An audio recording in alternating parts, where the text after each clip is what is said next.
Hello everybody and welcome to Clover HR's webinar on bouncing back, resilience, positivity and coaching at work. Today we'll be talking about how we can bounce back from any difficult experience or situation by building our personal resilience and within the workplace, improving resilience, which might look like building our teams and employees' resilience. At the end of the session, you'll have the opportunity to ask any questions you may have. We really value your opinion and we want to bring you the resources that you need and interest you. So just before we finish, you'll be asked to complete a short feedback survey and we'd really appreciate your taking a few minutes just to complete it. So hello everybody, my name is Kerry Cooper and I am a coach and HR business partner within the Clover HR team. And today's webinar is brought to you by Clover Coaching, which is part of the Clover HR service offering.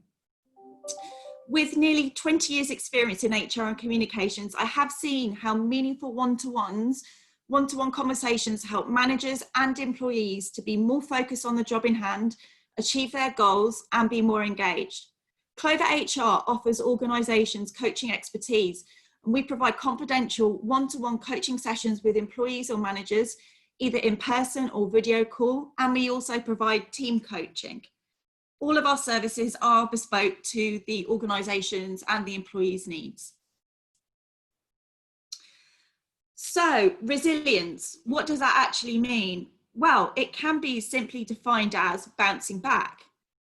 And really, all change causes anxiety, and the extent of the impact of this anxiety depends on how resilient a person is. So the more resilient we are, the more that we can cope with change and anxiety. During the pandemic, many businesses and people are planning for or undergoing change. And we are seeing within our client base how important resilience is in order to fuel their bouncing back and recovery from the pandemic, and also challenge our perceptions to be more positive, because it can be a really negative time for either those at work, those out of work, those on furlough, or simply affected by the pandemic. Resilience is a learned skill, behaviour and a mindset. It's not something that we're born with. We can be coached in how to increase it and then learn strategies and techniques that become new habits to maintain these high levels of resilience. In today's webinar, we will cover 10 tips of how to boost your resilience that are based in scientific research. And this research was modelled on people with high resilience and low resilience and how they behaved in different situations. And these 10 tips are an introduction to how Clover Coaching can support you and your business to be super resilient. For those who want to build their resilience with professional support, Clover now offers acceptance commitment therapy, which is a process of 6 coaching sessions. And this clears your mind from unwanted thoughts and feelings. It enables you to accept what has happened and move forwards, develop a new and better you, and commit to goals to take yourself forward personally and professionally. So let's dive into our 10 tips to boost resilience. So these 10 tips come from Balanced Approach by Mark Peters. So thank you, Mark, for letting us use your tips today. So the first is visualize success. You can do this by remembering a time when you were successful. So have a think about when you were. So it might be something more recently, it could be way earlier, but it's a memory. It's something that's vivid to you. And think about those feelings when you were successful and make it as real as possible using your senses. So success might have been smashing a sales target. It might have been doing really well, submitting a report on time. It might be delivering a presentation. It might be doing super well in your appraisal. So think about how you felt when you had that success, so after you completed that task and how you felt successful, and turn it up and make it as real as possible. So see it, hear it, smell it, use all your senses. And imagine yourself in the setting that you want to be successful in. So use the feelings that you had when you were successful and then take them to where you need to be successful. So imagine yourself in the future or in the moment where you want to have feelings of successful or being successful, then you can use this visualization technique. It's really powerful and it can be done on your own, but it's even more powerful and you have more guidance on how you and your specific, how you relate to the world and your perceptions. You can have very specific training via a coach to use these, what they're called is neuro-linguistic programming techniques that best fit you. So we can provide that customized service to you through coaching. Second tip is boost your self-esteem. So focus on your strengths and acknowledge they exist and be absolutely proud of them. So if you cast your mind back to when you were at school, we've been taught since that age, since we were at school, to focus on fixing our weaknesses. So if you're good at something, great, but spend your time on fixing your weaknesses. But research actually shows that when we focus on developing our strengths and we manage those weaknesses, we become high performers. And this is really, really powerful. And the evidence shows that when we focus on our strengths, we really boost our self-esteem. So coaching can help you identify your strengths and then zero in on how to apply them to achieve your goals, and also manage how you talk to yourself. Do you talk to yourself in a negative way? Are you really hard on yourself? Are you even bullying yourself? Or are you talking more positively and using the power of language and the messages you tell yourself on a daily, minute by minute, hour by hour basis to be the best that they can possibly be for you?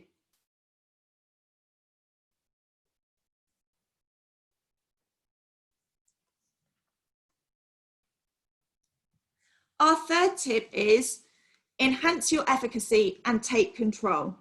So this is taking control of your unhelpful and self-limiting beliefs.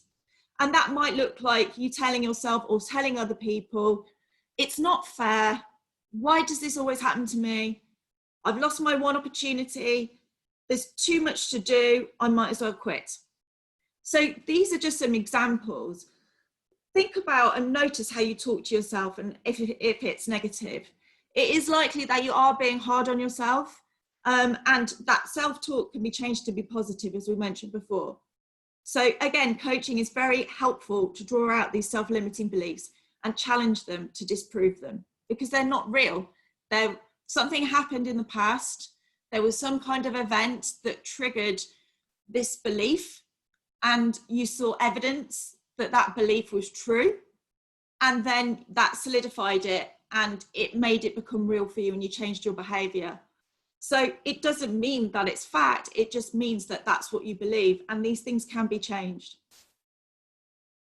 Number 4 is become more optimistic. So start training yourself to use positive language and focus on what you want, not what you lack. Tip number 5 is manage stress. We have lots of ways to relax and de-stress available to explore and decide on what to integrate into our lives as new habits. And these kinds of habits include meditation. So just 5 minutes a day is proven to dramatically reduce levels of cortisol in the body, which is the stress hormone that makes us feel anxious and jittery. It also helps us generally our well-being. There's evidence, scientific evidence and medical research that shows that by slowing the breath and meditating just 5 minutes a day can reduce your heart rate and blood pressure over time. And all other habit might be mindfulness. So by being mindful, it means that you're really taking in your experiences and being present in the here and now, rather than worrying about what might happen in the future, which could be anxiety, or upset and overanalyzing the past, even having depression. So really what we would prefer to do to be more healthy and happy is to spend time in the here and now, and mindfulness really helps us with that. There's techniques such as grounding as well that can help you if you're in a stressful situation. And there are coaching techniques as well, such as the Wheel of Life, that really benefits here when you're looking at how to manage your work-life balance. And all of these exercises, techniques are available through coaching, either one-to-one or as a team coaching session. So tip number 6 is improved decision making. So what this is by seeing the problem or the task objectively. You know, sometimes when you're dealing with a problem or trying to make a decision and you're unable to because you just can't really get your head around it, perhaps you feel blocked or you just can't see the wood for the trees. It's like searching for a needle in the haystack. It's just seemingly impossible. And you've just hit a brick wall, you're not being productive. Think about that objectively and think about looking at the decision from all different perspectives and perceptions before you decide on your course of action. So one way you can do that is to gather feedback from stakeholders and also do your research.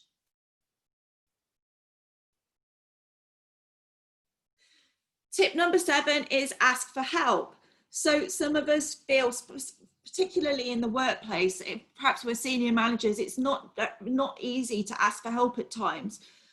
Or even if asking your manager, it can be difficult because sometimes we feel like there's an expectation that we should already know the answer. Perhaps perfectionists among us may have these thoughts and feelings. So realise that there is no judgment in asking for help. And actually, people like it. You can build good relationships. You can build some nice rapport as well by asking somebody what they think or asking for help. You know, it's actually a win-win situation. And we really do need diversity in order to perform at our best so that we can make sure that we're being as creative as possible and seeing beyond our own limits. Number 8 is dealing with conflict. And this is with long-term solutions, not just quick fixes, because we see a lot of quick fixes in the workplace where we manage to calm a situation down or like acquiesce if somebody's some kind of conflict, maybe, you know, distancing employees from each other, or even providing some kind of short-term incentive for an employee. But you know what, most of the time these quick fixes, they last maybe a month, that's it. So what we're looking for is long-term conflict resolution solutions. So accepting responsibility for our actions is really important. So whoever's involved in conflict, really what we would like for them to see and understand is that they do acknowledge they do have responsibility for their actions and understand the effects on other people. This can be done through mediation between the people involved, being absolutely fair and coming from a place of good intention. And from here, it's really empowering for those involved to actually decide between them and co-create a way forward. You know, how are we going to make sure that this doesn't happen again? Is it a misunderstanding? If so, can we clear it up? None of us are mind readers, but sometimes we think that we are. We think that we can tell why somebody's doing something, but actually we might be getting it completely wrong. And these assumptions can be quite dangerous and cause conflict in themselves. So by taking responsibility for actions is really important, co-creating that way forward, but also making sure that individuals that may be possibly more introverted within the group or the team, that they don't take responsibility for what is not their actions. So what I'm trying to say here is, this is, if you can think about, you might see this in yourself or with people that you know or you work with, that when you're resolving a conflict, a person just says, I'm sorry, because they want it to go away. But actually inside they're thinking, why am I saying I'm sorry? I don't feel like I'm responsible for what I'm apologizing for. And this can cause long-term problems. So what's really important is, because that causes resentment within that individual when they're thinking, why on earth did I do that? No, I wish I could do that, have that conversation again, is to make sure that everybody involved in that conflict resolution is being open, honest, and responsible for what they have, for their own actions, and making sure that those individuals, yes, they understand that, you know, mistakes, something's happened that shouldn't be repeated, but at the same time, that everybody should make sure that they've got a vision of what needs to be done in the future, and that everybody's self-esteem is kept high. Tip number 9 to boost resilience is to learn. So when we learn, we become more able to deal with stress, because we're learning more about the world, ourselves, other people, and we are consciously learning every day. And what we encourage in coaching is to have that growth mindset, which is that we continuously learn. And when we consciously learn and develop our minds, we become richer. And by investing in our personal development, it's a way that we can actually make sure that we adapt to change more easily. And so the way that we see it in coaching is that a failure is an opportunity for growth. There's going to be a reason why something's happened and something's not worked out well. So once you figure out what that is to actually then decide to do something differently. And so you've learned from that opportunity. And so often we're victims of our own failures or fear of failures. So that might be not doing something because we think we're going to get it wrong. We talked about self-limiting beliefs earlier and how these really hold us back and make our resilience lower. So what we do with coaching is we help identify that fear of failure, or that fear of having another shot at what didn't happen because the person failed. It helps identify that many, if not all fears are imagined because they're in the future, and they haven't happened yet. So it makes sense that we understand that instead of using the time worrying about what might happen and a failure that could possibly might happen, and worrying about that and the effect that has on our thoughts, our feelings, our body and our behaviors, instead use that time preparing for success. And that is the best way that the failure can be prevented from happening, and there is the best possible chance of success. And finally, our 10th tip to boost resilience is to be yourself. So we are all unique and we're all defined by our values, our life experiences, our culture, and be clear on who you are and really own that. So when we're talking about acceptance commitment therapy, we're talking about being a new/best you. What we're saying is not changing the fundamental who is yourself, it's optimizing yourself. So by investing in your well-being and taking the time to explore who you are deep down and how you can better align with your true self, will really help you to boost your resilience and also boost your self-esteem. And there's lots of different coaching tools that we can use in order for you to make these discoveries, because often we can't figure out these things for ourselves. It's quite difficult. But with somebody else, a coach facilitating, it becomes clearer. And then that's really powerful. Once you understand who you are deep down, it really then helps for you to start taking steps to enhance that and learn and grow. So how can coaching help you and your organization build resilience? So have a think about that. Clover now offers acceptance commitment therapy, and that includes the 10 tips that we've just spoken and gone through. And ACT is a process of 6 coaching sessions, and this will enable you to clear your mind from unwanted thoughts and feelings, accept what's happened and move on, develop a new enhanced you, and commit to goals to take yourself forward personally and professionally. So if you'd like to know more about how Clover Coaching can help you, then please contact us for more information and pricing.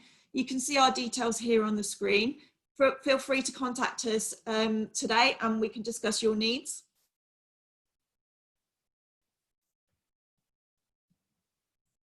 So we're now going to open up to answer your questions. Of course, if you'd rather discuss on a one-to-one basis, then please reach out to us by phone and email. Our contact details are on the next slide.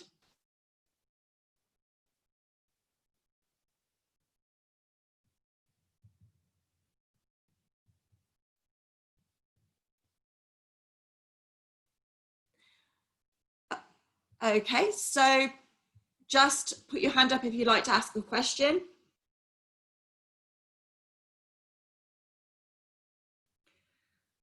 I've had a couple of questions come in already, so I'll cover those. So the first one is, my company has got a problem with low motivation and negativity. Can this help? Okay, so yes, coaching and ACT can definitely help, but we really need to understand in more detail what the low motivation is being caused by, what is the root cause, and we've got tools and techniques to do that in an efficient way, and then also understand the negativity. So we would need to really undertake that piece of work to understand more around what's causing that, and then create a bespoke program in order to address the issues. So it might be that of the 6 sessions, that where there might be, say, for example, more of a problem around conflict, is that more time is spent on that conflict area, and we can adapt the 6 sessions. We can also do, if this is actually, it looks from what you're saying, your company has a problem. If this is a team or even across teams, it could be something that we could do, say, team coaching involving all the individuals who are impacted by this negativity and low motivation. And we can do one-to-ones as well. So there is a team solution there too. Okay, so the next question was relating to teams. So can ACT be done as team coaching? Yes, it can be. So the exercises can be customized to a group. So rather than doing individual opening up sessions, we would create more of a team exercise. So there would be, we'd create awareness and some self-discovery, but in team coaching, we don't go as deep as we do in the one-to-one coaching, because it's just not possible and it's not confidential enough. So a lot of the reflections that happen with team coaching are personal. And then if somebody would like to follow up as a one-to-one after the team coaching and the organisation would want to support that, that's certainly something that we'd be able to do.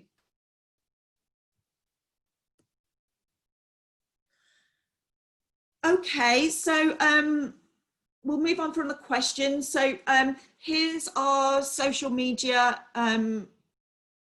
addresses as well, where you can contact us. Check out our videos and posts on social media, and also feel free to subscribe to our newsletter via our website, where we have lots of interesting content and resources to support your business, your teams and your people.